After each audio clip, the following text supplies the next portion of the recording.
Hello everyone and welcome back to Reading Books. If you're new here, hi and welcome.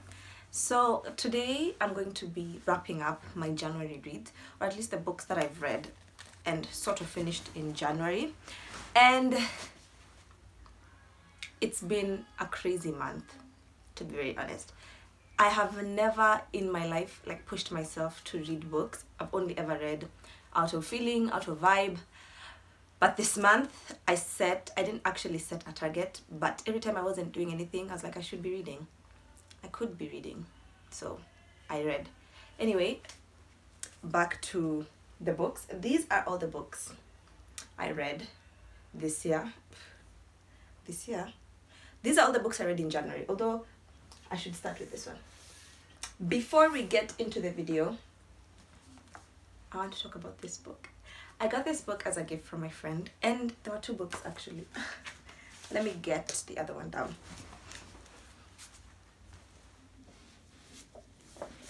Okay, so I got this book and this book from a friend. If you're watching this, which I know you are, thank you so much.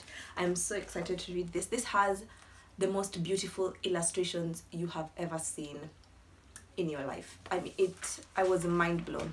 Let me show you my favorite one. This is my favorite illustration of Athena. And then she got me a Stephen King book as well, Gwendy's Button Box, and minor technical difficulties, but I am in love with these books.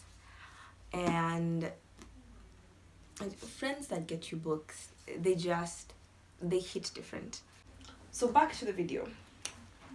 I read 4 books in January, and I will be making a video on each individual book.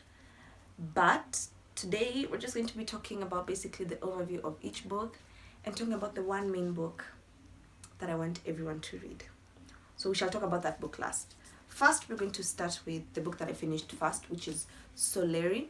And this is a high fantasy book that revolves around these 5 characters and the journeys that they each take from where they are to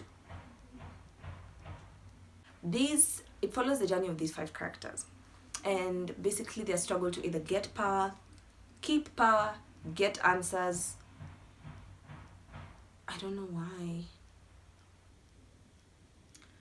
Get answers or make it back home. I've decided let's just continue regardless. So it follows these 5 people and the bonds of family and everything in between. I'm making a separate video on this book.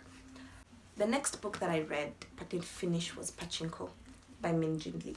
Now, I loved this book. I love this book with my entire heart.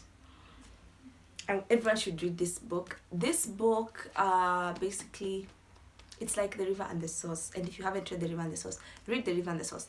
It's The River and the Source, but like the Korean version, because it follows one main person, the source, and how her life and her decisions affect her children and generations to come, and how she breaks barriers of women. And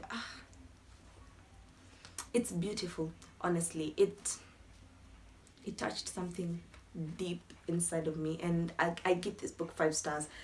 The next book that I finished was this book, The Bees. Now, was this book good? Yes. Was it disturbing? Also yes. It was not disturbing per se, it was weird. And to think I just picked it up because the cover was cute. It was on sale. It cost me like 200 shillings, and I loved this book. I also got it because I read the back, and some of the people who had done like the little thingies at the back. I'll figure out what they're called someday. One of them was Madeline Miller, and she did the Song of Achilles, and another one was Margaret Atwood. I love this book. It follows the life of a bee, because it's called The Bees and it's based in a hive, and it follows the life of this one bee. Her name is Flora 717, and this book was so disturbing.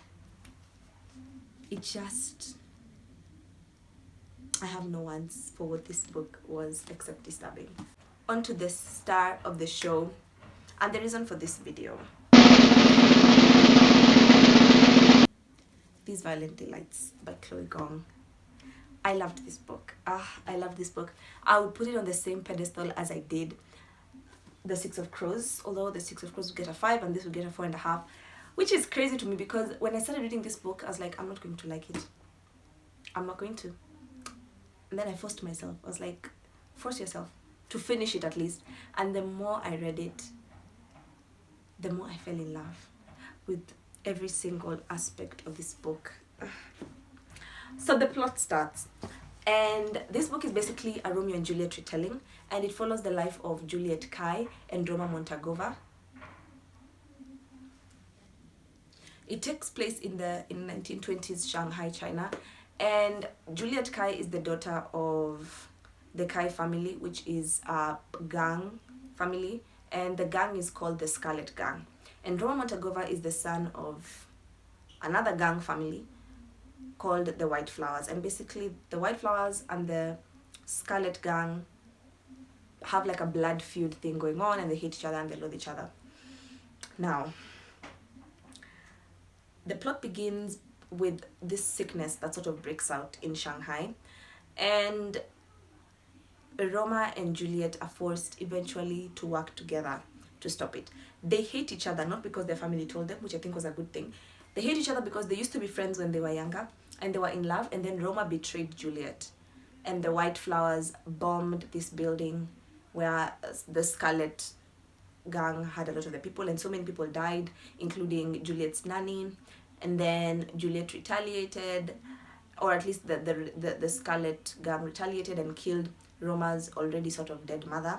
And so now they have a blood feud. Juliet hates him. She went to America for a while, I think during the First World War, and now she's back. And there's this madness, and they have to work together in secret also because their families can't know that they work together, and I love it. I love it so much. I loved the plot, at least the plot lines. It was so uniquely done that if the characters weren't named Roma and Juliet and no one told me, like, it wasn't written that it's a retelling, I would never have guessed that it was a retelling. The culture is so beautiful. Let me just get straight to the things that I liked, because if I keep at this, I will be here for a very long time. Okay, the things that I loved about this book: diversity. This book had so many diverse characters, and it felt so authentic to me. This could have happened in real life. It could have, we don't know that for sure. But all these characters just come to life so differently and so beautifully. I loved it. The world building, you feel immersed in Shanghai. It just, wow. I hope I'm pronouncing Shanghai correctly. But you feel like you're there. The world building is so beautifully done, although this has some downsides to it, which I will discuss in the cons. Another thing I liked is Benedict Montagova, Roma's cousin. I have this thing for characters who don't say anything. They may be men or women. Like when you have a character and they just loom over the background. Are they killing someone? When you have a character and they loom over the background like a menace, like a phantom, and they only speak ever so shortly, like they say 1 or 2 words splashed here and there, they become my favorite character immediately. And then to make things better, Benedict Montagova is an artist. He paints. And to make it even better, Benedict Montagova is an obsessed artist. Like an artist who is so obsessed with his work. I think he has OCD. I'm not really sure. Actually, I am sure that he has OCD. But there's just something about that I relate to so deeply. Like artists who are so obsessed with their work that it deters them from doing anything else. It just makes so much sense to me. The next thing I liked was the newness of the story, despite it being a retelling, which I've already mentioned. The story was beautiful. It was beautifully done. I could go on and on about it. The writing style was wonderful. I loved the writing style. I could picture everything as it went down. The next thing that I liked was Benedict Montagova, obviously. The next thing that I liked was Marshall. Now, Marshall is another character who is the very opposite of Benedict, but I love him. I love him. The next character that I liked was Kathleen Lang, and this is Juliet Kai's cousin. I loved her. I loved her. She has my heart and my soul. The next thing that I liked was the pacing at the ending. I love books that get very quick at the end. Like when the main point of the book is happening, when the main thing is being revealed, or when we're at the height of the heist, things happen really, really quickly. And we are so immersed that things just, they jump from one place to another and they're taking us everywhere and we feel like we're at the edge of our seats. I love it when authors do that, and this, it happened and I loved it. The next thing that I liked were the side characters, if I haven't already mentioned. Benedict, Marshall, Kathleen, and Rosalind. I loved the side characters. The side characters were fleshed out so beautifully. I loved them more than I loved the main characters, and that leads me to my cons. Con number one, I loved the side characters more than the main characters. I felt like they were more interesting to me. And this is nothing to do with the author. It's just that, I'll explain this in my next con, there was too much love. Now that is a me problem, because I knew it was a Romeo and Juliet retelling and I picked up the book anyway. So when the characters started, Romeo and Julieting and decided to annoy me, I was like, this is your own fault because you picked up the book. But instead of being like, I don't want to read it anymore, I decided to focus on the side characters and I loved them. And I kept on praying that they were getting their own books, and I kept on fingers crossed and everything, and they all have like a book that they feature in. Well, not all. I think there's Foul Lady Fortune, which Celia and Rosalind feature in, and then A Foul Murder, which Benedict and Marshall feature in.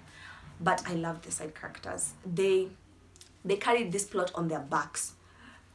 Things that I didn't like, of course, other than that, I was interested in the side characters more. Too much love. Like, I didn't like that most of the time these people, Juliet was spending thinking about how much Roma is affecting her or had affected her, and how much her sanity or her will to hate him is slipping. I just wish she hated him, but that's on me. I like gratuitous violence, but I picked up a Romeo and Juliet retelling. Next thing I didn't like was, I felt like the world building sometimes went on and on, and I found that even if I skipped like passages of world building, the story still flowed for me. But if you're an intricate person and you love intricate world building, then this is a beautiful book for you to pick up. I wanted to get to the flesh of the story, and sometimes I felt like the world building hindered that for me because it just went on and on. The next thing I didn't like was Paul. You have a book with beautiful characters, each so diverse from different cultures, and then you have a British boy named Paul who does nothing for the plot. Okay, he does something for the plot, but that's something, I call it nothing. Nothing, absolutely nothing. Another thing that I didn't like was, I felt like the story was being told to me and I didn't have enough time with each character. By each character, I meant the side characters. I wanted the side characters. But sometimes I felt like I was being told. I was being told this happened. I was being told Juliet Kai was evil. I was being told people feared her. I wish the more time was spent making people fear her. But there were times when I was like, I understand why people fear her. I just wish they delved more into that. Once again, a me problem, because gratuitous violence, and I picked up young and like a Romeo and Juliet retelling. Next issue is, I wish there was more violence, and I wish Juliet was more violent. Once again, nothing wrong with that. That is not the author's fault, completely my fault. But if Juliet had just been more violent, if she had just gotten into this book and done violence, wow, my mind would have been blown. I would have given this book a bajillion stars. The next thing and the last thing that I didn't like was Alisa. Alisa Montagova is Roma's little sister. And this is the thing, I don't like children in books because they never push the plot. They're always a nuisance, a hindrance. They're always getting the main protagonist into trouble or getting themselves into trouble, and then the main protagonist has to like bail them out. Or they ruin the whole heist because they were walking outside at night when they shouldn't have, and they catch a virus that they shouldn't. I just wish that changed. I really truthfully wish that is not a thing that happened. And that was why Alisa annoyed me, because I just wish she had not been in this story. That's also not on the author, that's on me. Alisa irritated me as a person. But overall, I loved this book. And nothing will ever convince me otherwise. I loved it. It was a beautiful book. The storyline was beautiful. The writing style was beautiful. I give it 4.5 stars, only because of the little nitty-gritties that I've mentioned. But everyone should read this book. I've never wanted to read a sequel to a book this badly, like never in my life. That is it from me for today. If you're new here, be sure to comment, like, share, subscribe. And if you're not new here, thank you for getting to the end of the video, and thank you for coming back. I will be uploading new videos every Monday, hopefully, if I can get around to it. Bye.